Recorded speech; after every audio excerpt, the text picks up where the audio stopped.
कल यानी कि 21 सितंबर को इस साल का आखिरी सूर्य ग्रहण लगेगा और ये एक अद्भुत खगोलीय घटना है। वैज्ञानिक दृष्टिकोण से अगर आप देखेंगे तो जब चंद्रमा धरती और सूर्य के बीच से होकर गुजरता है तो इस स्थिति में सूर्य की रोशनी पृथ्वी पर नहीं पहुंच पाती है। इस खगोलीय घटना को ही सूर्य ग्रहण कहते हैं।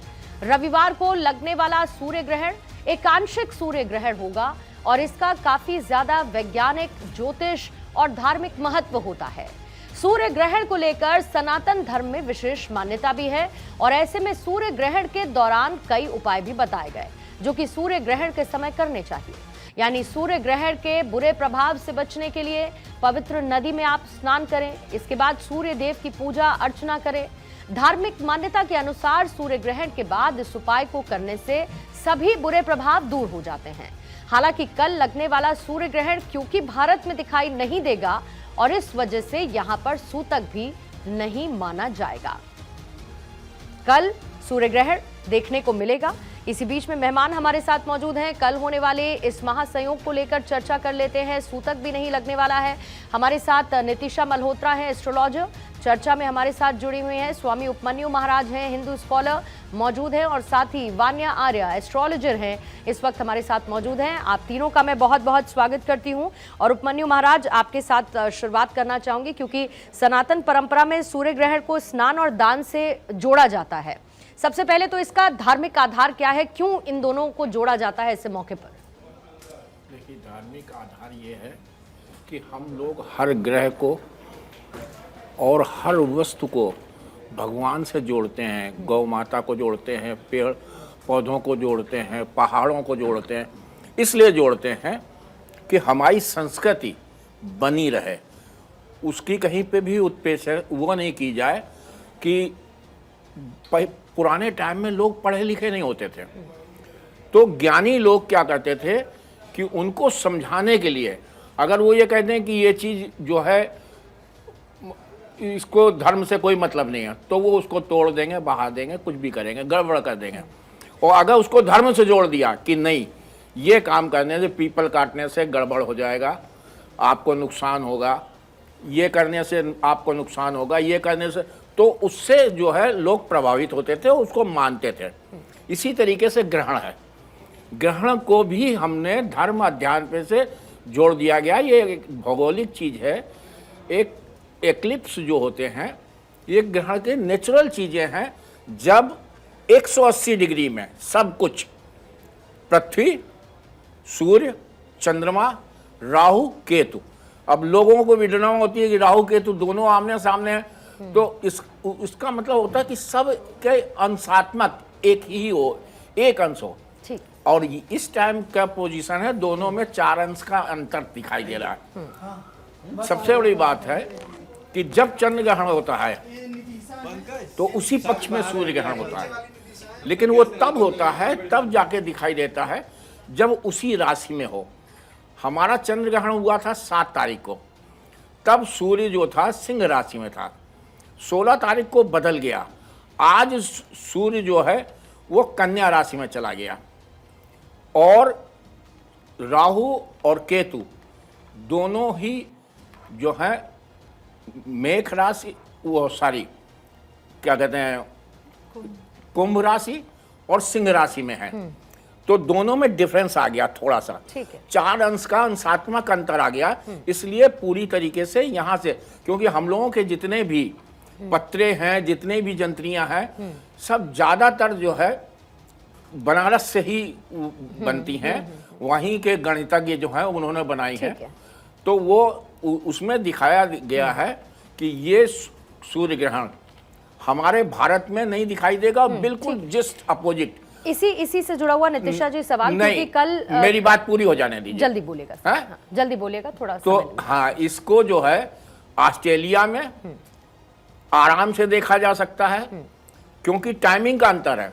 10:45 से अंतर है। भ्रांतियां हैं 2-4 मिनट का, कोई ये कह दे कि आप टाइम कह रहे हैं, क्योंकि अलग अलग पत्रों में 7 से 8 मिनट की भ्रांतियां हो जाती हैं से लेके, और 3:23 तक है। तो ये जो चीजें हैं ये वहीं पे दिखाई देंगी, यहाँ नहीं। इसका असर नहीं पड़ेगा, कॉस्मिक रेज हम लोगों के ऊपर नहीं पड़ेंगी।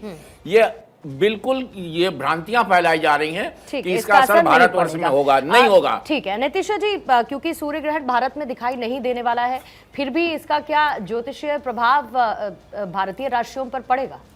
थैंक यू पूर्णिमा जी, और भारत 24 के सभी दर्शकों को राधे राधे, जय माँ पीताम्बरा। तो पहली बात तो जैसे कि स्वामी जी ने बोला कि बिल्कुल असर नहीं पड़ेगा। देखिए यहाँ पर सूतक पातक नहीं है, यहाँ पे ऊर्जा नहीं पहुँच रही है, ये बात बिल्कुल सही है। लेकिन हम ये बात भी नहीं भूल सकते कि जब भी कोई नवग्रहों की जो भी स्थिति होती है वो मानव जीवन पर, ऋतु परिवर्तन पर, समाज पर अपना पूरा असर डालती है। जीव जंतुओं पर भी नव के नवग्रह हमारे जीवन पर हर क्षण असर डाल रहे हैं। एक सेकेंड की भी अगर कुंडली में गलती होती है तो नक्षत्र या कुंडली भी चेंज हो जाती है। तो हम ये नहीं भूलेंगे। और सूर्य को ग्रहण लग रहा है, सूर्य आत्मा है, सूर्य शासन है, सूर्य पिता है, सूर्य बॉस है और सूर्य सत्ता है। तो इसका इम्पैक्ट हमारी आत्मा पर, मानव जीवन पर पड़ेगा ही पड़ेगा। भले ही यहाँ पे सूतक पातक नहीं है, भले ही यहाँ पे ऊर्जा को नहीं देखा जा रहा है, लेकिन इसका इम्पैक्ट पड़ेगा। जैसे कि ये कन्या राशि के उत्तराषाढ़ा नक्षत्र में लग रहे हैं और हस्त नक्षत्र को भी फॉलो करते हुए आ रहे हैं। तो आप ये समझो कि उत्तराषाढ़ा नक्षत्र, कन्या राशि और जिनकी कुंडली में सूर्य की स्थिति मजबूत नहीं है, उन सबको इसका इम्पैक्ट देखने को मिलेगा ही मिलेगा। अगर आप अपने पिता की बात नहीं सुनते हैं, बॉस के साथ अच्छी स्थितियां नहीं है, तो भी आपको इसका इम्पैक्ट देखने को मिलेगा। और पूर्वी भारत पर स्पेशली तूफान आना, बड़ी दुर्घटनाएं होना, ये सब हमें देखने को मिलेगा। क्योंकि सिर्फ फायर एलिमेंट एक्टिवेट नहीं है, जल तत्व भी उतना ही एक्टिवेट है। तो जंगलों में आग लगना या फायर से संबंधित दुर्घटनाएं या जल से संबंधित दुर्घटनाएं या फिर सत्ता या सरकार में, सत्ता या सरकार में कुछ बड़ा, दोनों हो रही हैं। कुछ बड़ा ऐसा होना, वो होने के चांसेस अभी बनते हैं। और भूकंप आने के चांसेस भी अभी ये सूर्य ग्रहण के हिसाब से बनेंगे ही बनेंगे कुछ डेज के अंदर। ठीक है वान्या जी, भूकंप तो आते ही रहते हैं। ठीक है वान्या जी, कहा जाता है कि जब सूर्य ग्रहण होता है तो नए कार्यों की शुरुआत नहीं करनी चाहिए, उसको अशुभ माना जाता है। ऐसे में अब जब यहाँ पर सूर्य ग्रहण नहीं दिखेगा तो क्या नए कार्यों की शुरुआत को रोका जाए? पहली बात।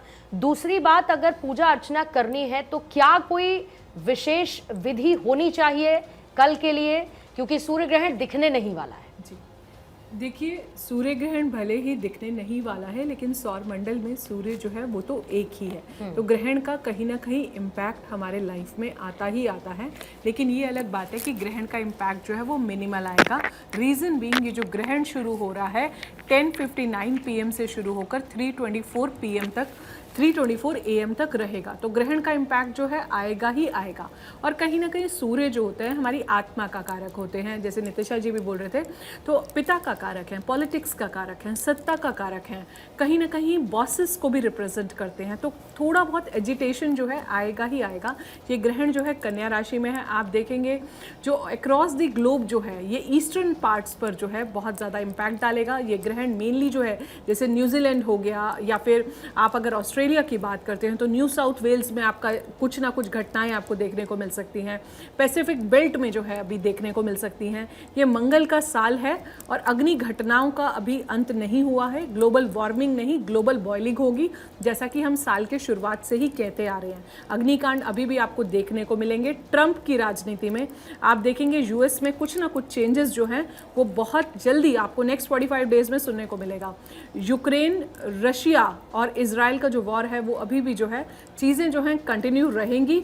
भारत में जो है उथल पुथल होगी। आने वाले जो इलेक्शंस हैं उसमें भी आप भारत की कुंडली में किस तरीके के इम्पैक्ट इस सूर्य ग्रहण के बीच में आप देखने बहुत सुंदर प्रश्न आपने पूछा। भारत की अभी जो है मंगल की जो है महादशा शुरू हो चुकी है 11 सितंबर 2025 से, और साल भी मंगल का है। साल के राजा भी सूर्य हैं, साल के मंत्री भी सूर्य हैं।